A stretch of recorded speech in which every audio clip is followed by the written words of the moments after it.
So I was very fortunate recently to meet up with a young and talented chef called Paul Cunningham from the Mourne Mountains, and he brought me foraging up there, and we talked all things about St Patrick, who would have started his life on the island just out there in the distance, which we know as Church Island or Patrick's Island here, and he would have travelled all the way north from here, eventually ending up in Strangford Lough.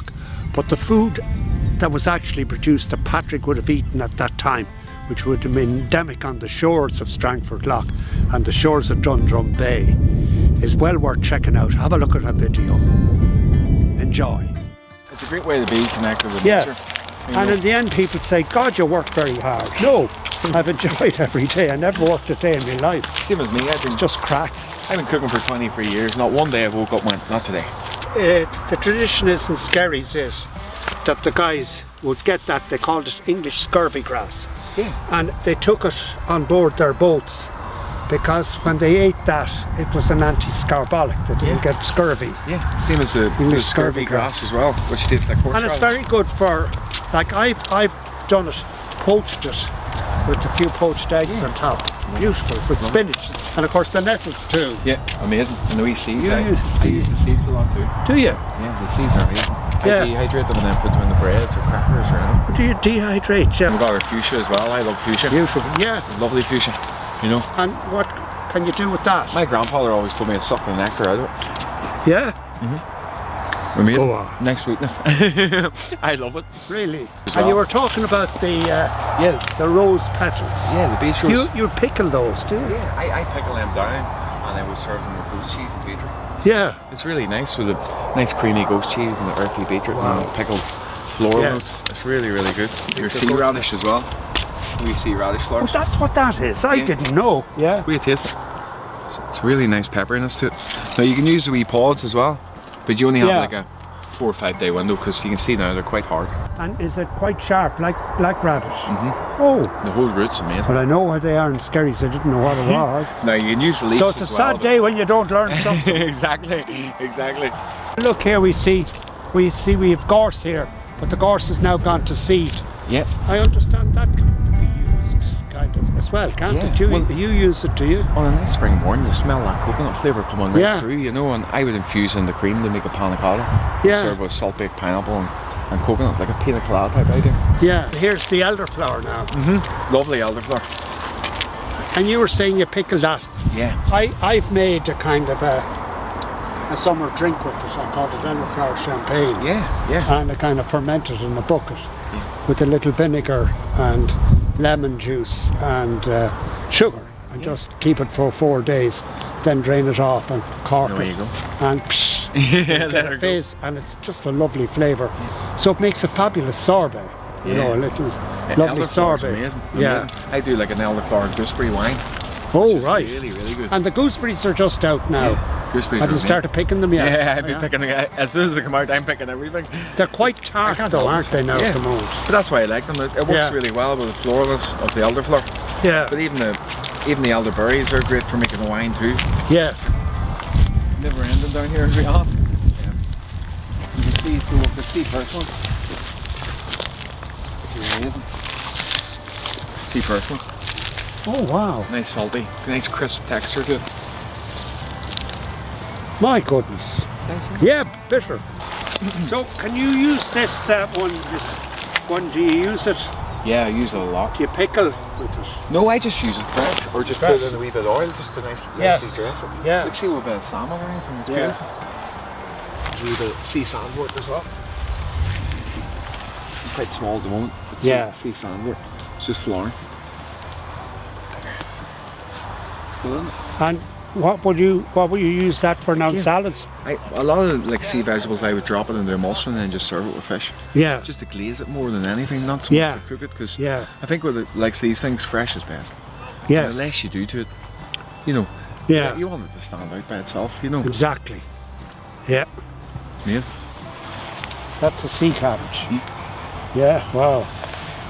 Sea cabbage. You can tell I grew up in this bay.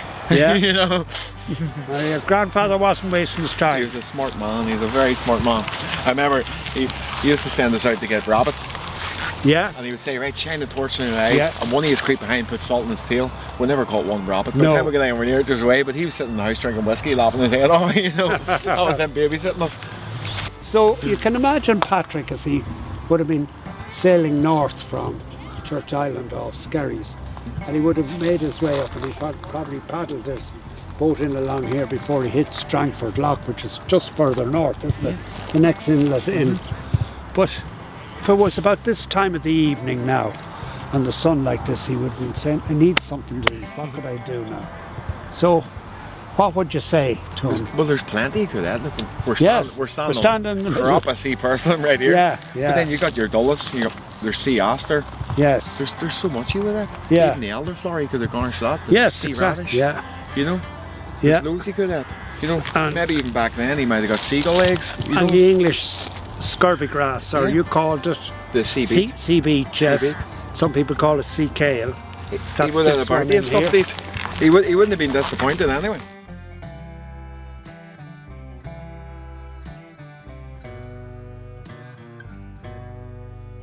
So Paul has just shown me something. It's a very, very ancient art of binding stuff in kelp, just untreated kelp, and leaving it overnight in the fridge. And look what happens, it transforms it. Look how dry the lamb has become. And absolute, because it has dried out like that, there'll be more concentrated flavour in the lamb as well. So it really is a wonderful discovery. I thought it was something new, but it's not. It's as old as the hills, or probably as old as Patrick himself coming up here. Yeah. Well, you could imagine if Patrick himself, if he wanted to take a wee bit of meat with him, I could quite happily preserve it for him. It would, you know? yes, and keep it in the bilge of the boat so it'd be Exactly. nice and cool down Or, there. or fish or anything. Yeah, you know. yeah. The Irish were innovators and they probably didn't even know it. Yes, You know? yes. So look, this is just a wee simple dish, and what I wanted to do is just show a wee bit about what I am and where I'm from. So it's I took nice Mourne lamb, and the idea of this is where the mountains of Mourne sweep down to the sea. So Yes. you can see the lamb. Percy French. Yeah, exactly. And do you know what he wrote that song in Skerries? He lived Seriously? in a cottage, a little lighthouse keeper's house in Skerries, and you can see where the mountains of Mourne sweep down to Brilliant. the sea. So he actually wrote that song in Skerries. Class. But he wrote it about here. Yeah. Yeah. So just dicing up the lamb. Beautiful Mourne lamb. I believe it's one of the best products you can get about. Like Really, you know, yeah. Because the altitude and the heather, it's really, really good. And they have to work hard up there to go foraging. Exactly. Yes. Like a lot of people say, farmers or chefs, that's where the good food comes from. It doesn't. It comes from the producers. You know, Yes. we're only Of course as good it as the does, products yes. we have. And we're just going to mix this. There's no need for salt because of the kelp, but we'll put in a wee touch of pepper. Also the natural salt in the kelp, And we'll because it's season it lived for in you the first. sea, yeah. So again, it's healthier. There's less Yes. sulking in your body. And now you're What we going to... have here is just a wee bit of pickled dulles. Yes. So I pickled this with a bit of sherry vinegar, bonito vinegar, cider vinegar, sugar. And this is a dulse that we would have had down in Kilkee in County Clare, Mm-hmm. and they'd have it dried and they'd sell it to you with periwinkles. Exactly. So it's quite simple, this dish. I'm just letting the Yeah. ingredients shine Yeah. out. I'm just getting that wee mix around, let all that come around. And then I've got a wee black pudding crumb here. So this is So that. whose black puddings are these? So it's Clonakilty Black Pudding. Clonakilty Black Pudding from Cork. Oh really? Which is, because I just think it's a very, very good Oh, black pudding. Clonakilty. Yeah, that's my Clonakilty. pronunciation. Yeah. I had a window seat in Oh, English. we're from Ireland and we can't even... But yeah, it's a beautiful black pudding. It's really, really It is, nice. yeah. You know, Yeah. you can also get a really nice lamb black pudding from Achill Island. So Oh, right. what we're putting on here is just a smoked heather. I'm also, Ah, so now the lamb has been eaten up on the Mourne Mountains. exactly. And now you've taken the heather that he's eaten and you've made a... Oh, just a wee, so it's smoked oil and Yes. smoked the egg yolks with heather Wow. and just emulsified it to give us a wee smokiness. And then we've got here a seaweed vinegar gel. So what's the seaweed in? So I use dillisk Dillisk again? and just jellified it. Yes. Wow. And then we've got a wee bit of pickled channel rack. So again, channel rack from Dundrum Bay here, just pickled down. Yes. And this is more for texture than anything really. Just put a wee bit of that across the top.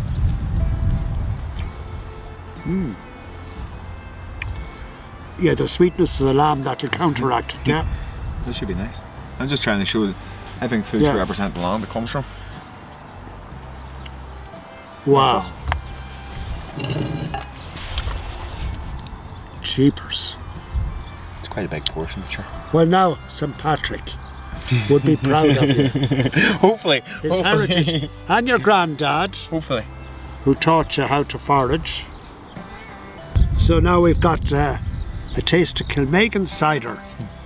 A real craft brew from just up the road. So we'll try that.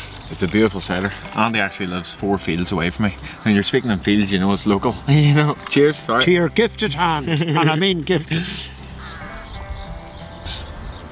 Oh, that burst now.